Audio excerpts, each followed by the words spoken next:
Bonjour à tous, bienvenue dans ce nouveau cours. Cette fois-ci on attaque un nouveau chapitre, chapitre 6, transformation de la matière et énergie. Donc on va parler physique nucléaire, chimie, changement d'état, et on aura l'occasion pendant ce cours de corriger l'activité que je vous avais proposée, donc l'activité 1, page 84 du livre. L'autre activité sera corrigée dans une vidéo à part. C'est parti. Alors, on va voir un petit peu les prérequis.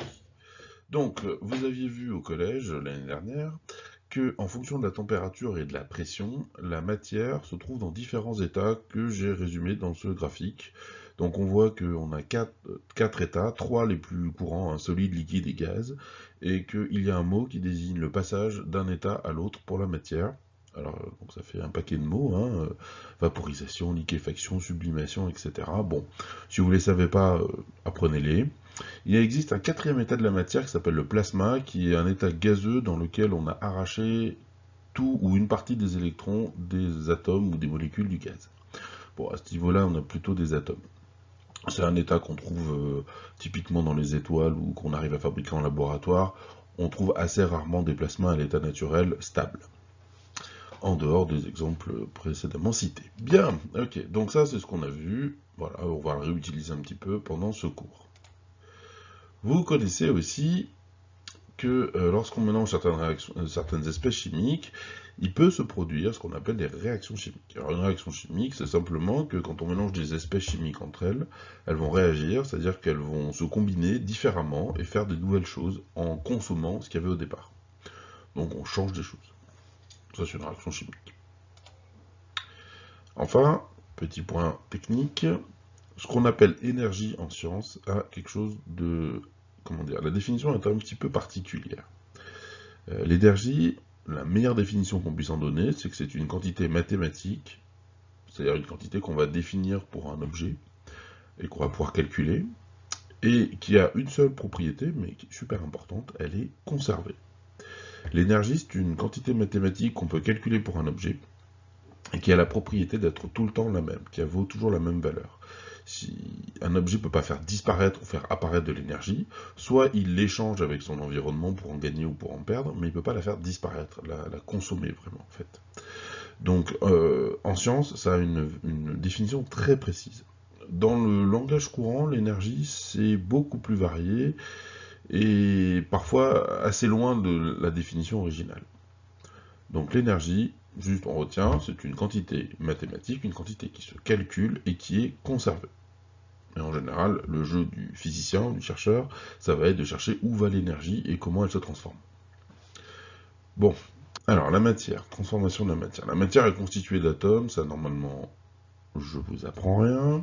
Les atomes sont constitués d'un noyau et d'un nuage électronique. Là, non, là aussi, ça devrait choquer personne. J'espère. Lorsque la matière subit une transformation, on va distinguer trois cas en fait. Donc, je prends de la matière, je lui fais subir des transformations, il y a trois niveaux possibles.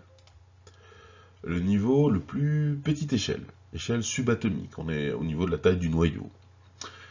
Si je modifie justement ce noyau, je fais ce qu'on appelle une transformation nucléaire. Je touche au noyau, nucléaire, noyau, même racine. Ok. Si maintenant je touche au cortège électronique, au nuage électronique autour des noyaux, non, je modifie le nuage électronique, dans ces cas-là, je fais ce qu'on appelle une transformation chimique. Et enfin, si je modifie la position ou la vitesse des molécules ou des atomes, s'ils sont tout seuls, dans ces cas-là, c'est l'échelle moléculaire et au-delà, et dans ces cas-là, je fais une transformation physique. Donc voilà un petit peu la classification qu'on va faire des transformations en fonction de leur échelle. Alors immédiatement, ce qui apparaît ici, c'est que non seulement on a séparé les échelles, mais on a aussi séparé les énergies. En fait, on a fait une échelle d'énergie entre les transformations physiques, qui correspondent à des énergies relativement faibles, jusqu'à arriver aux transformations nucléaires, qui correspondent à des énergies colossales. En gros, transformer le noyau de la matière, des atomes qui composent la matière, demande beaucoup plus d'énergie que déplacer la matière ou changer l'arrangement électronique, les molécules dans la matière. Prenons un exemple concret pour voir un petit peu de quoi on parle. Alors on va partir d'une molécule, d'un atome d'oxygène dans une molécule d'eau ici. Et donc, on va regarder un petit peu ce qui peut lui arriver. Alors, imaginons que je prenne un bout de glace. Donc, si cet atome d'oxygène est dans une molécule d'eau, H2O, et contenu dans de la glace, donc sont plein de molécules d'eau à côté les unes des autres, qui bougent très lentement, mais qui restent fixées, collées les unes aux autres, si vous voulez. Donc ça s'appelle un solide. Bien. Maintenant, imaginons que je le mette dans ma main, et là, immédiatement, je vais apporter de l'énergie, je vais transformer la glace en autre chose. Cette autre chose, c'est des molécules d'eau, toujours, mais qui vont se mettre à bouger beaucoup plus. Je vais liquéfier la glace, je vais faire un liquide, et ça s'appelle une transformation physique. J'ai pas modifié l'atome d'oxygène, j'ai pas modifié la molécule, mais j'ai modifié l'arrangement et la position des objets dans l'espace. J'ai fait une transformation physique. Allons un peu plus loin. Je prends ma molécule d'eau et je vais faire une électrolyse. C'est une réaction chimique, je mets des électrodes, je fais passer du courant, et là je vais modifier ce qui se passe à une échelle un peu différente. Je vais faire apparaître des nouvelles molécules. Je vais casser les molécules d'eau et fabriquer une molécule de dioxygène, O2, et deux molécules d'hydrogène, H2. J'ai fait une réaction chimique, c'est une transformation chimique. J'ai cassé des liaisons. Donc un autre type de transformation. Mais je peux aller encore plus loin. Si je prends deux atomes d'oxygène et que je les fais se rencontrer avec suffisamment d'énergie, je les fais se percuter l'un l'autre, je peux me débrouiller pour fusionner les noyaux d'oxygène et former de nouveaux éléments à partir de l'oxygène. Dans ces cas-là, j'ai plus à faire à une réaction chimique ou physique, mais à une transformation nucléaire. J'ai transformé la nature des espèces chimiques, ici des atomes. Voilà, alors on va voir un petit peu plus en détail ce qu'est une transformation physique pour commencer. On y va. Alors, donc, lors d'une transformation physique, de l'énergie est échangée entre la matière et l'environnement. Donc là, ici, vous avez un petit dessin sur lequel on voit, par exemple, dans l'exemple, chaque petite boule bleue représentant une molécule ou un atome de matière. Bah, vous avez l'état à gauche où la matière est collée un peu, les éléments de la matière sont collés un peu les uns aux autres, ça bouge pas trop, on va appeler ça un solide. Ensuite, on va les décoller les uns des autres. Ils vont rester globalement ensemble, mais ils sont plus capables de bouger les uns par rapport aux autres. Ça va s'appeler un liquide. Et enfin, quand ils sont complètement décollés les uns des autres et qu'ils font ce qu'ils veulent, on appelle ça un gaz. Donc ça, ce sont trois états de la matière qui dépendent en fait de la quantité d'énergie qu'ils ont à leur disposition. Et on peut passer de l'un à l'autre. Par exemple, quand vous mettez un glaçon dans votre main, il va fondre. Sa transformation physique consiste à le faire passer de l'état solide, bien ordonné, à l'état liquide, où c'est un peu le bazar quand même. Et pour ça, on va lui donner de l'énergie. D'ailleurs, quand vous mettez un glaçon dans votre main, ça vous fait froid parce qu'il va absorber de l'énergie pour pouvoir se réchauffer. Donc vous vous en perdez puisque l'énergie est conservée globalement. Alors si on regarde avec un petit thermomètre ce qui se passe au niveau de la glace, au départ, eh bien on part d'une température négative, en le mettant dans sa main par exemple, on va augmenter la température de la glace jusqu'à arriver à 0. Et là à 0, la température ne bouge plus. On a un mélange de solide et de liquide, c'est-à-dire qu'il y a de plus en plus de glace solide qui va devenir liquide, c'est-à-dire qu'on va passer d'un état bien ordonné à un état en bazar, mais la température ne bouge pas. Et au bout d'un moment, quand tout a fondu, c'est-à-dire qu'il n'y a plus de solide du tout, on n'a plus que du liquide, là, à nouveau, la température du liquide va augmenter cette fois-ci. On est dans la troisième partie. Donc ça s'appelle un changement d'état, c'est-à-dire qu'on est parti d'un état solide à un état liquide, et entre les deux, on a fait ce qu'on appelle une fusion. On a fait fondre, en fait, le solide. Alors qu'est-ce que ça veut dire, en fait? C'est qu'on a donné de l'énergie tout le temps, mais que la température a bougé de manière un peu bizarre. Alors, juste un petit point technique, énergie, chaleur, qu'est-ce que c'est? Bon, on va mettre les choses au clair très simplement.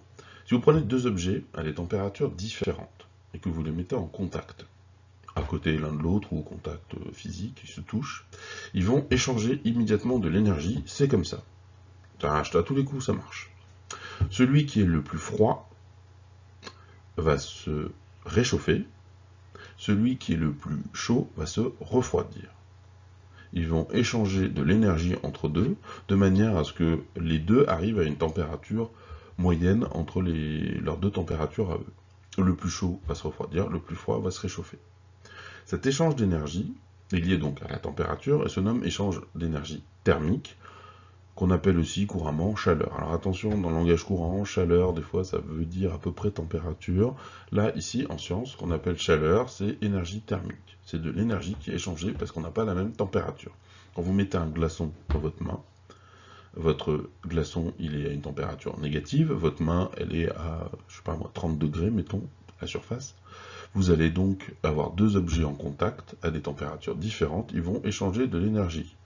Et c'est votre main qui va se refroidir et votre glaçon qui va se réchauffer.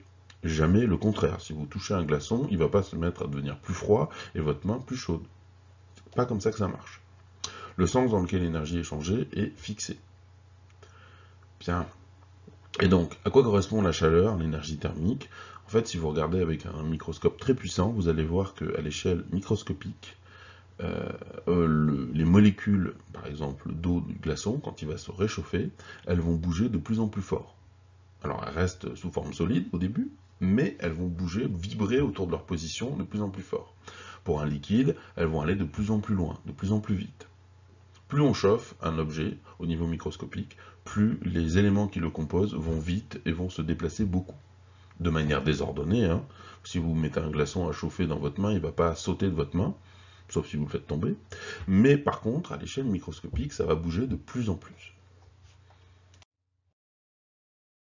Quand on passe de l'état solide bien orienté à l'état liquide, ça bouge de plus en plus quand on va augmenter la température, mais il se passe quelque chose à un moment, c'est que quand on va arriver à 0 degré pour l'eau, on va casser toutes les liaisons qu'il y a entre les molécules d'eau pour former le liquide.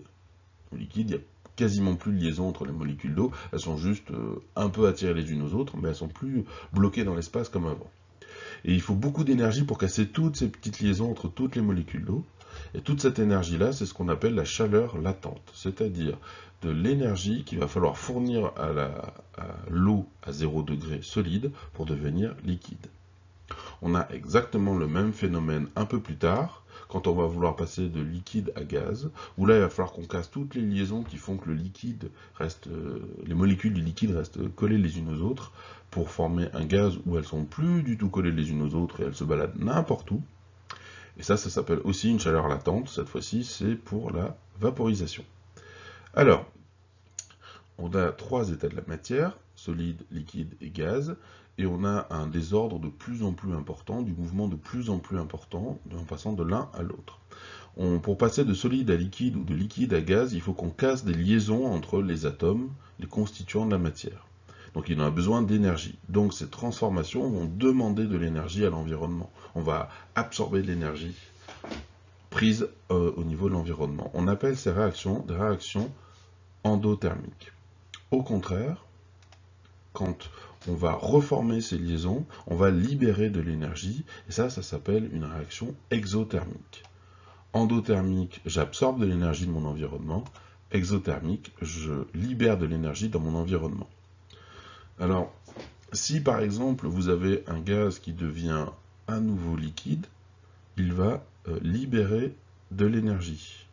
Si vous avez un liquide qui devient à nouveau solide, il va libérer de l'énergie.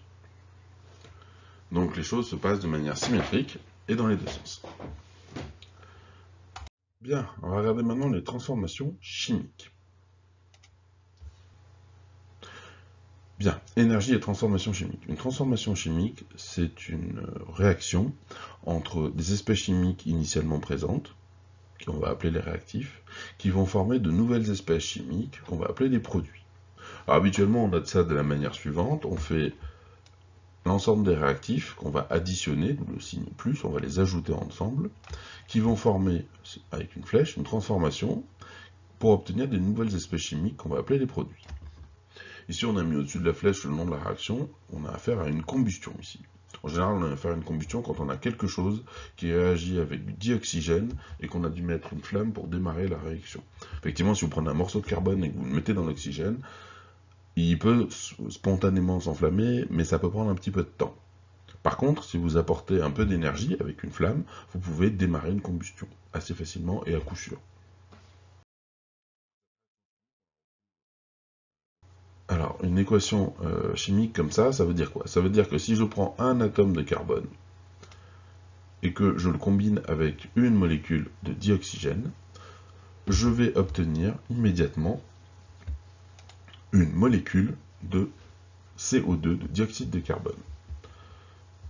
De deux côtés de la flèche, j'ai le même nombre d'éléments, un atome de carbone, deux atomes d'oxygène, un atome de carbone, deux atomes d'oxygène de chaque côté. Et la seule chose qui a changé, ce sont l'arrangement dans l'espace de ces éléments. Alors typiquement, c'est ce qu'on fait quand on fait un barbecue, hein, on fait réagir le dioxygène de l'air avec le carbone présent dans le charbon de bois pour former du CO2. Par contre, on utilise cette réaction chimique parce qu'elle est exothermique. Elle dégage énormément d'énergie. C'est ce qui permet de cuire les aliments, entre autres. Ça augmente aussi énormément la température du carbone. D'ailleurs, on voit là la couleur orangée du charbon de bois incandescent. Ça vient justement de la quantité d'énergie qui a été apportée au charbon et qui a permis d'augmenter sa température, de manière à ce qu'il se mette à briller. C'est exothermique. Certaines réactions font intervenir des nombres variables de molécules, hein, pas forcément une molécule de chaque. Par exemple, ici, on va prendre l'explosion H2 plus O2 dans H2O. Si on compte ici les atomes à gauche et les atomes à droite, à gauche on a 2 atomes d'hydrogène et 2 atomes d'oxygène, et à droite on a 2 atomes d'hydrogène et 1 atome d'oxygène. On a une réaction chimique puisqu'on va casser des molécules pour en former des nouvelles. Hein, on n'avait pas d'eau au départ à gauche et on n'a plus de dihydrogène ou de dioxygène à droite. Donc on a bien une réaction chimique, et c'est une réaction chimique explosive. Par contre, à gauche j'ai 2 hydrogènes, à droite j'ai 2 hydrogènes, donc ça c'est bon, mais on n'a que un oxygène à droite alors qu'on en a 2 à gauche. Donc il va falloir corriger ça. On ne peut pas avoir un oxygène tout seul. Donc on va rajouter des chiffres dans l'équation chimique de manière à ce qu'on ait le même nombre d'éléments à gauche et à droite. Puisqu'on ne peut pas faire apparaître ou disparaître de la matière. Donc ces coefficients, ces nombres qu'on va rajouter, on va les appeler des coefficients stoichiométriques. Et si on rajoute un coefficient 2 ici devant l'hydrogène et un coefficient 2 devant l'eau, la molécule d'eau à droite, on va se retrouver avec 2 fois de dihydrogène, donc 4 atomes d'hydrogène plus 2 atomes d'oxygène, qui vont donner 2 molécules d'eau, donc 4 atomes d'hydrogène et 2 atomes d'oxygène. On a bien le même nombre d'atomes à gauche et à droite, donc c'est bon, on n'a pas fait apparaître ou disparaître des choses. Maintenant, cette réaction chimique, elle libère aussi de l'énergie. La quantité d'énergie libérée par une réaction chimique dépend de la quantité de réactifs mis en jeu. Si on fait brûler, par exemple, ou réagir très peu de dihydrogène avec du dioxygène, on a une petite réaction. Et si on en fait réagir beaucoup, on a une très grosse réaction chimique. On va regarder ça sur une petite vidéo pour expliquer un peu la différence.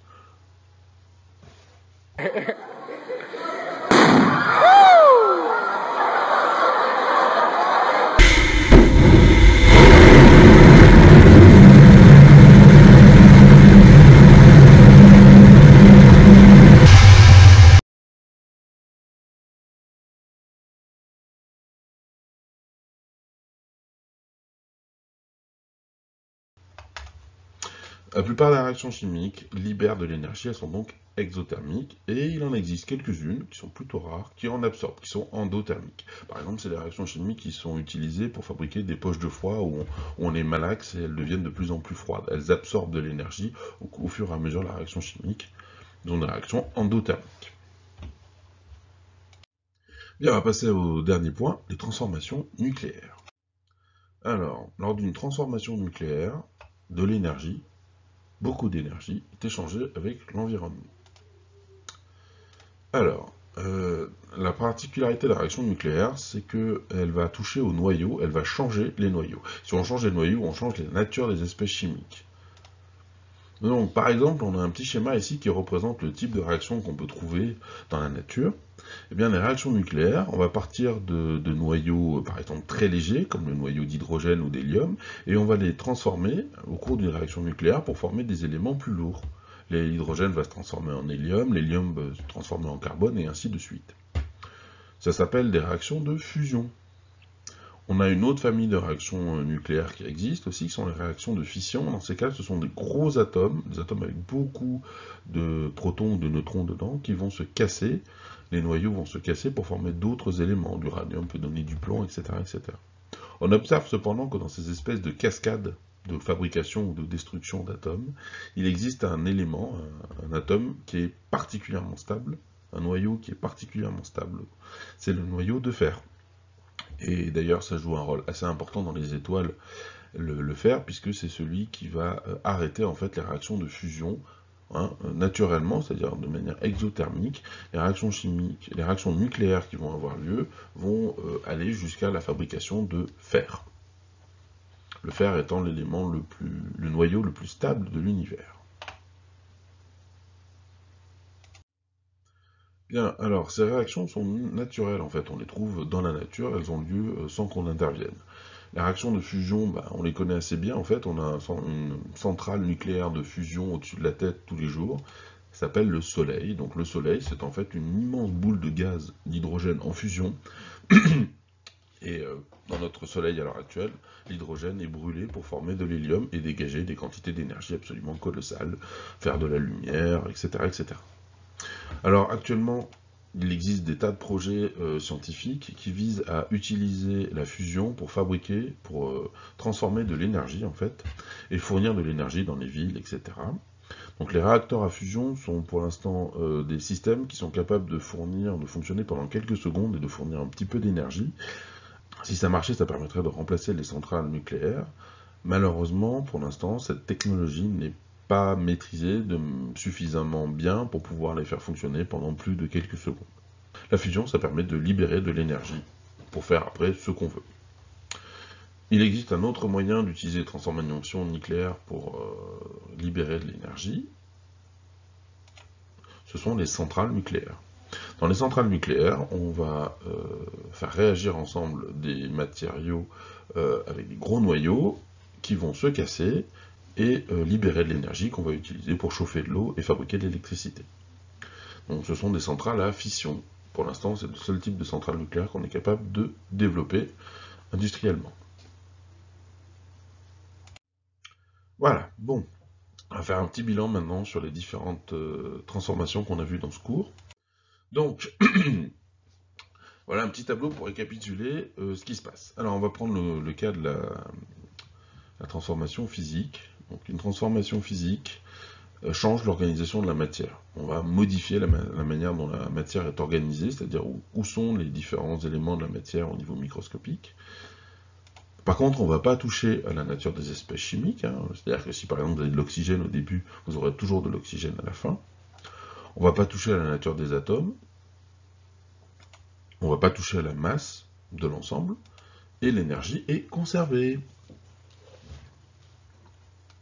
Pour les transformations chimiques, on peut toucher à l'organisation de la matière. Vous avez des réactions chimiques qui vont faire réagir des liquides ensemble pour former des solides ou des gaz, donc ça peut être modifié, l'organisation de la matière. Vous allez aussi modifier la nature des espèces chimiques, c'est-à-dire vous allez casser des molécules, vous allez arracher des électrons des atomes pour former des ions, etc. Donc vous changez cette nature-là. Par contre, si vous avez de l'oxygène, vous avez toujours de l'oxygène à la fin. Si vous aviez de l'hydrogène, vous avez toujours de l'hydrogène à la fin. La masse est conservée et l'énergie est conservée. Par contre, on peut avoir des transformations d'énergie, des changements d'énergie. Enfin, dans le cas des transformations nucléaires, l'organisation de la matière est déjà pas mal chamboulée quand on en arrive au niveau nucléaire. La nature des espèces chimiques va être changée, la nature même des atomes va être changée. Dans certaines réactions nucléaires, on peut carrément faire disparaître de la masse. La masse est transformée en énergie, en fait. Elle disparaît, c'est-à-dire qu'on a moins lourd de matériaux entre le début et la fin de la transformation. Par contre, l'énergie, elle reste conservée. Et pour résumer tout ça, donc on va se retenir que la matière peut subir des transformations, qui a 3 échelles différentes de transformation. À l'échelle la plus petite, c'est les transformations nucléaires.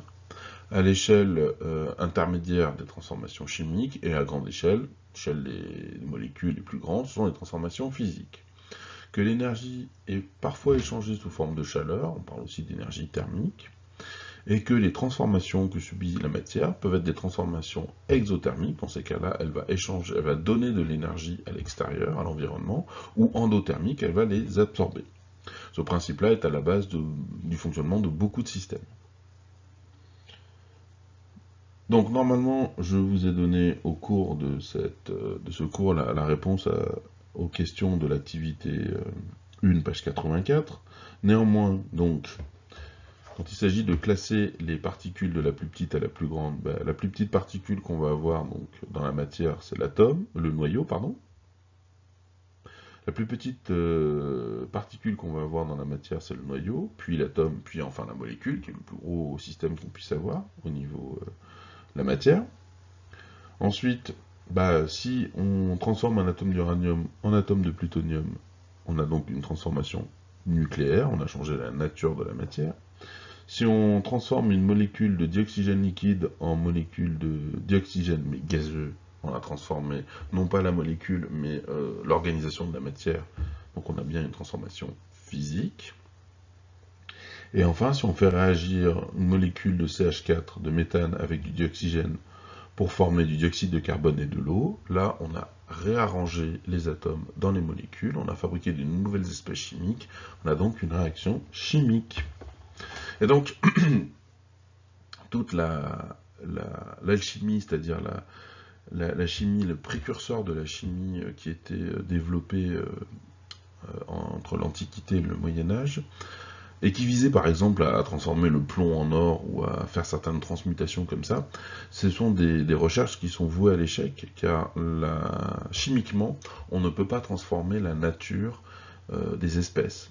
On peut faire réagir par exemple de l'or de manière à l'ioniser, à le faire passer sous forme ionique, mais on ne pourra jamais transformer des atomes de plomb en atomes d'or avec des réactions chimiques. Il faudrait pouvoir faire des transformations nucléaires pour cela, et les outils qui permettent de faire des transformations nucléaires demandent tellement d'énergie que ça n'a aucun intérêt de faire cette opération-là, et c'était des outils qui étaient complètement inaccessibles au Moyen-Âge. Voilà, donc j'espère que c'est un peu plus clair pour vous. Je vous dis à très bientôt, et bon courage pour la suite. À bientôt.